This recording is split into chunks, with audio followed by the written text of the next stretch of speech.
안녕하세요. 이은경입니다. 오늘도 웃을게요. 네.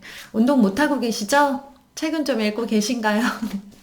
제가 다니던 헬스장도 문을 닫았고요. 운동 못하고 있어요. 그래서 저는 결심을 했어요. 매일매일 스쿼트 100개를 하기로. 집에서 할 수 있고, 네, 층간소음 염려 없는 거의 유일한 운동이죠. 하지만 우리 엄마들한테 너무 좋은 운동. 스쿼트 100개 저는 할 거예요. 하고 되게 예뻐질 거예요. 운동 쉬어서 좀 몸 찌뿌둥하셨던 분들 저랑 같이 스쿼트 하셨으면 좋겠습니다. 네, 책은요, 저는 예전에 봤던 책들 캐나다 갈 때 못 가지고 갔는데 이제 짐에 다시 남아있던 책들 하나씩 꺼내 읽는 재미가 아주 쏠쏠합니다. 그렇게 지내고 있습니다. 오늘은요, 영어 그리고 수학 그리고 한글까지. 그러니까 우리가 아이들 단계 수준마다 더 비중을 쏟아야 되는 그 공부, 그게 있어요. 그러니까 우리 아이에게 지금 가장 큰 비중을 두고 가장 중요한 거는 요 과목이다라고 그 포인트를 잡아서 가시는 게 좋은데요. 가장 헷갈리는 게 한글 못된 아이한테 영어 해야 되나요? 영어를 아직 서툰 아이한테 수학은 언제부터 본격적으로 들어가야 될까요? 네, 영어가 됐다면 수학 시간의 비중을 어느 정도로 늘리면 좋을까요? 라는 그런 부분들인데요. 이건 사실 아이마다 수준마다 많이 다르기 때문에 정답은 없지만 저는 가이드라인을 드릴게요. 요런 느낌으로 가야 되겠다라고 생각을 하시고 디테일하게 네, 결정을 하셔야 돼요. 너무 머리 아프게 하진 마시고요. 한 학기 정도, 네, 학년으로 치면 조금 늦거나 조금 더디게 결정이 되거나 혹은 좀 지루할 수 있어요. 한 학기 정도 단위로 결정을 하시면 좋겠습니다. 일단은 사연을 하나 듣고 시작을 할게요. 제가 이분 사연을 보고는 좀 공유하면 너무 좋을 것 같은 사연이라서 네, 양해를 구하고 공유하겠습니다. 저는 올해 초등학교 1학년 입학을 앞둔 8살의 초등 예비 엄마입니다. 이거 딱 듣고 또 고학년 어머님들 끄시는데요. 끄지 마세요. 왜냐하면 여기서부터 시작해서 초등 6학년까지 어떻게 공부 시간을 배정할 것인가에 대해서 말씀을 드리려고 하는 거거든요. 네. 끄려다가 깜짝 놀라셨죠. 한, 어, 선생님 조언에 따라 아이의 성향에 맞게 집에서 수 공부, 한글 공부 열심히 하고 있는데요. 유독 아이가 영어에 대한 거부감이 심해서 이걸 어떻게 풀어야 할지 고민이 되어 용기 내어 선생님께 메일을 드립니다. 영어 노출을 자연스럽게 해보자 하고 영어 미디어 노출, 영어 노래, 영어 책을 보여주거나 읽어주면 난 아직 한글도 완성 안 됐는데 무슨 영어야? 라고 이야기합니다. 그래서 너는 계획이 있구나 라고 생각하고 기다려줬는데요. 얼마 전 초등학교 입학하면 영어 학원에 가서 영어를 배워보자 라고 이야기를 하니 아이가 하는 말이 본인이 하고 싶을 때 하고 싶다고 하면서 그 시기는 100년 뒤라는 황당한 말을 하더라고요. 영어를 하기 싫은 이유, 첫 번째, 한글이 완성이 안 됐음. 아이의 이야기예요. 두 번째, 어려울 것 같다. 영어는 어려운 게 아니지만 계속 공부하면 한글처럼 어려운 게 아니다. 라고 피드백은 했대요. 세 번째, 하기 싫다. 하기 싫죠. 이렇게 세 가지로 이유를 또 이렇게 딱 정리를 해주셨어요. 대단한 어머님이세요. 선생님, 아이가 원한다고 할 때까지 기다려야 할까요? 100년 뒤라고 이야기하니까 너무 절망적이에요. 1학년 지나고 2학년 지나도 100년 뒤라고 할까봐요. 99년 뒤라고 하겠죠. 계속 기다려야 하는지 아니면 계속 설득을 하고 푸시를 해야 하는지 정말 너무 어려워요. 초등 입학 전이라 이런저런 생각이 많지만 그래도 아이가 잘할 거라는 믿음이 있어서 큰 걱정은 안 했는데 아이의 영어 거부감에 어떻게 해야 할지 정말 모르겠습니다. 네, 좀 정답은 아니에요. 하지만 제가 딱딱 찍어서 말씀을 드릴게요. 첫 번째, 아이 스스로 한글에 자신감이 없는 상태예요. 이 아이한테 지금 영어로 뭔가를 읽거나 듣거나 하는 건 부담스러울 수 있어요. 영어에 대해서 노출해 주려고 했던 모든 것 중에서 딱 한 가지만으로 줄이셨으면 좋겠어요. 성공하는 비법, 늘 말씀드리죠. 힘을 빼세요. 힘을 빼려면 종류를 줄이고 양을 줄여야 돼요. 이렇게 힘 빼가지고 나중에 친구들 어떻게 따라가요? 네, 언제 따라가실 건데요? 네. 1학년 입학해서 우리 반에서 영어 제일 잘하는 아이가 되고 싶으세요? 네. 그런 거는 큰 목표로 삼지 마세요. 그건 평범한 엄마들. 네. 우리 반에서 우리 아이가 영어 레벨이 제일 높아. 그래서 막 신나가지고 자랑하는 엄마들 있죠? 네. 평범한 거예요. 우리는요, 지금 우리 아이의 레벨을 보고 있지 않잖아요. 최소 초등 6학년 때 어떤 수준에 도달했으면 좋겠다. 6학년 때 우리 아이가 요 정도 수준의 실력을 갖기를 바란다라는 게 우리 엄마의 목표여야 돼요. 특별한 엄마들의 목표여야 돼요. 사실 초등도 좀 빨라요. 네. 초등 6학년으로 목표를 잡으면 막 4, 5학년 때 애들이 막 후달리거든요. 그러지 마시고요. 뭐 중학교 졸업 때 수준 혹은 고등학교 입학할 때, 고등학교 졸업할 때 수준 이렇게 좀 멀리 자꾸 멀리 보는 연습을 하셔야 돼요. 눈 앞에 것만 보고 일희 일비 하지 마시고 자꾸 힘들어가요. 엄마는 본능적으로 아이한테 힘이 들어갑니다. 그거를 자꾸 빼셔야 돼요. 빼요. 네. 뺄수록 성공 확률이 높아져요. 지금 1학년인데 아이가 본인 스스로가 나는 한글도 잘 못해 라고 말하는 아이한테 영어를 아무리 노출을 한들 이 아이는 영어에 대한 거부감만 커질 거예요. 똑같은 사례를 제가 겪었어요. 예, 제가 아이 어떻게든 해보려고 초등학교 뭐 1학년, 2학년 요때요. 제가 영어 좀 한다고 잘난 척하면서 아이한테 막 영어로 말 시키고, 네, 영어 라디오 틀어놓고, 영어 영상 보여주고, 영어 책 읽어주고 했어요. 네, 아이가 자기 앞에서 영어로 한마디도 그러니까 절대 말하지 말라. 영어로 말하는 건 자기는 대답하지 않겠다. 난 영어가 정말 싫다라고 말을 했어요. 정말 싫다라고 말했던 그 아이가 정말 싫어할 때 억지로 학원에 끌고 가지 않았고, 네, 한 학기 쉬었어요. 아예 영어를 하지 않고 쉬었어요. 그리고 다시 아이가 거부감이 덜해졌을 때 슬금슬금 들어가서 지금까지 온 거예요. 네, 지금 영어를 좋아해요. 재미있고 성취감을 가장 느끼는 과목이 되었어요. 그때 푸시했다면 지금의 결과는 없었을 거라고 저는 단언컨대, 네, 확신할 수 있습니다.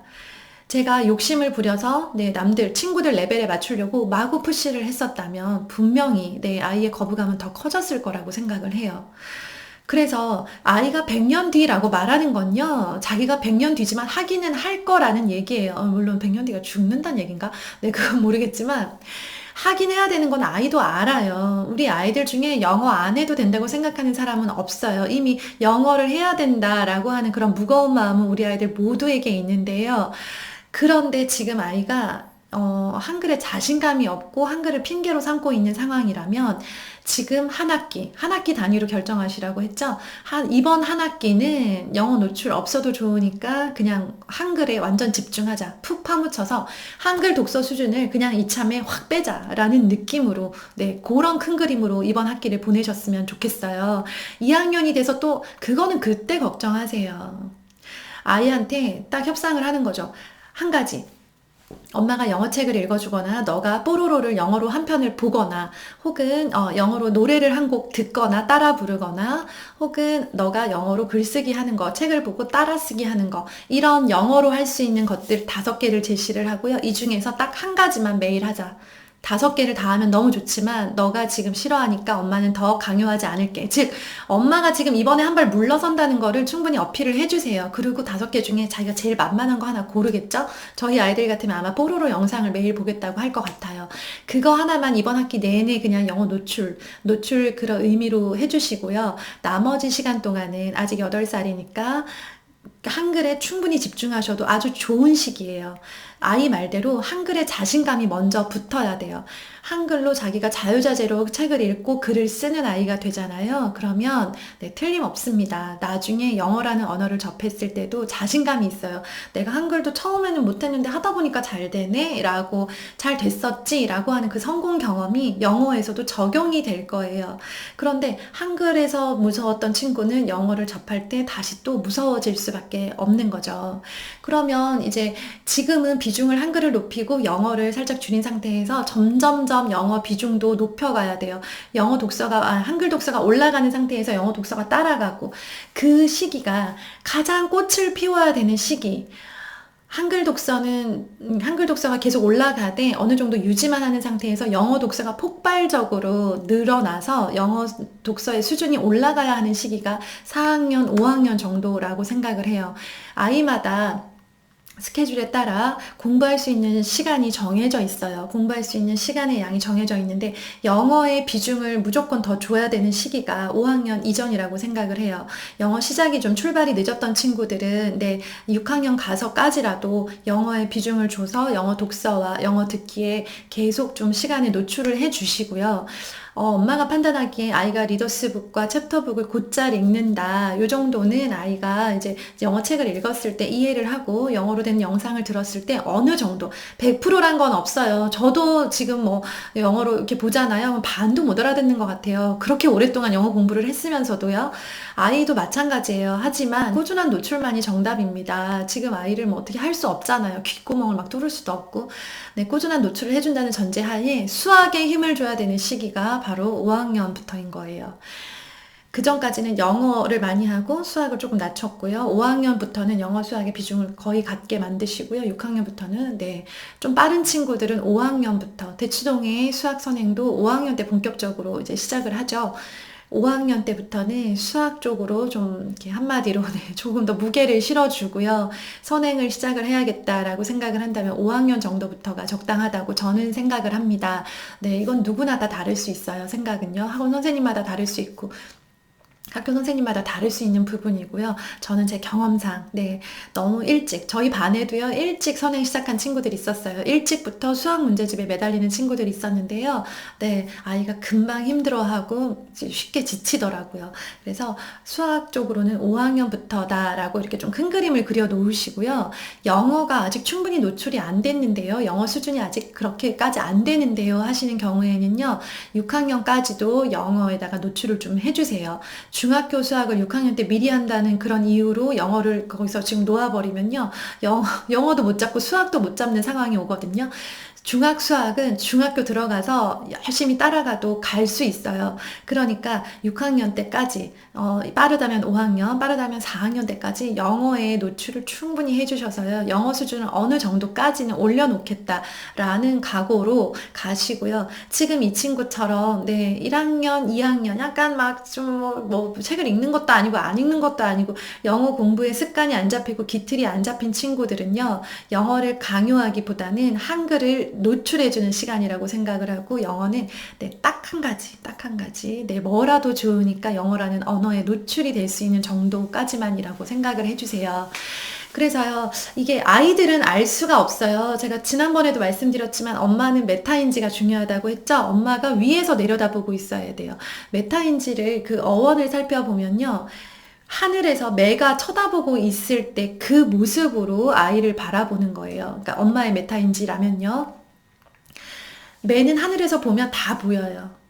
뭐가 부족하고 어디가 집이 있고 어디에 밭이 있고 어디에 먹을 게 있는지 보이죠. 그쵸? 그런데 이 돼지, 만약에 집에 있는 돼지는요. 자기 눈앞에 있는 친구 돼지밖에 보이지 않을 거예요. 이 집 뒤에 뭐가 있는지는 보이지가 않죠. 그거는 약간 돼지랑 매랑 비교하는 거 좀 이상한데 어쨌든 이 돼지, 집에 있는 집동물의 눈으로 바라보지 마시고요. 공중에 떠서 아래를 보고 있는 그 매의 눈으로 아래를 보세요. 그러면 지금 아이가 비중을 더 주고 있는 과목이 보이실 거고요. 비중이 낮은 과목이 보이실 건데요. 이것들의 밸런스를 어떻게 맞춰야 되냐를 잘 생각을 하시고 우리 아이가 영어가 충분히 노출됐다 그러면 수학으로 갈아타시고요. 갈아타되 영어의 노출은 계속 꾸준히 이어가신다는 거를 생각을 하시고 이제 시기에 맞게 아이들을 조정을 하셔야 돼요. 그 비율을. 아이들은 지금 상황에서는 우리에 갇혀있는 동물들 같이 바라볼 수밖에 없어요. 이거 끝나면 뭐 해야 되고 이거 끝나면 뭐 해야 되고 이 문제집 끝나면 다음 문제집 해야 되고 오늘 피아노 갔다 오면 태권도 가야 되고 요렇게 그 앞에 닥친 것밖에 보지 못해요. 그게 아이들의 한계예요. 근데 우리는 이미 그 삶을 다 지나왔고 다시 돌이켜서 아이들의 유년 생활을 우리가 다시 보내고 있잖아요. 그렇다면 높이에서 바라보세요. 지금 반에서 레벨이 어쩌고 저쩌고 내 친구가 수학을 시작을 했다, 선행을 시작했다, 안 했다. 그걸 가지고 지금 자꾸 시간을 보내지 마셨으면 좋겠어요. 정신 건강에도 해로울 뿐더러 그게 정답이 아니에요. 그렇게 하는 사람도 있는 거고요. 그렇게 했을 때 100%다 좋은 결과가 있는 것도 아니고요. 네. 그래서, 엄마가 이 메타인지 위에서 내려다보고 있으면서, 이제 슬슬 뭐 수학에 좀, 속도를 내야 되겠다. 아, 슬슬 이제 영어를 좀 올려야 되겠다. 라고 그렇게 이제 위에서 여유롭게 바라보면서 아이를 좀 보셨으면 좋겠어요. 제가 드리고 싶은 거는 엄마로서의 자신감과 여유예요. 늘 다른 엄마를 쫓아가는 것 같고, 늘 다른 엄마들에 비해서 정보가 부족한 것 같고, 늘 다른 아이들에 비해서 우리 아이는 부족하고 잘 못하는 것 같은 그런 아무도 말한 적 없는 막연한 그런 불안함으로 하루하루를 보내지 않으셨으면 좋겠어요. 사실 네, 그렇게 따지면 완벽하게 정보를 가지고 있는 엄마도 없고요. 완벽하게 자기 아이를 다 파악하고 있는 엄마도 없어요.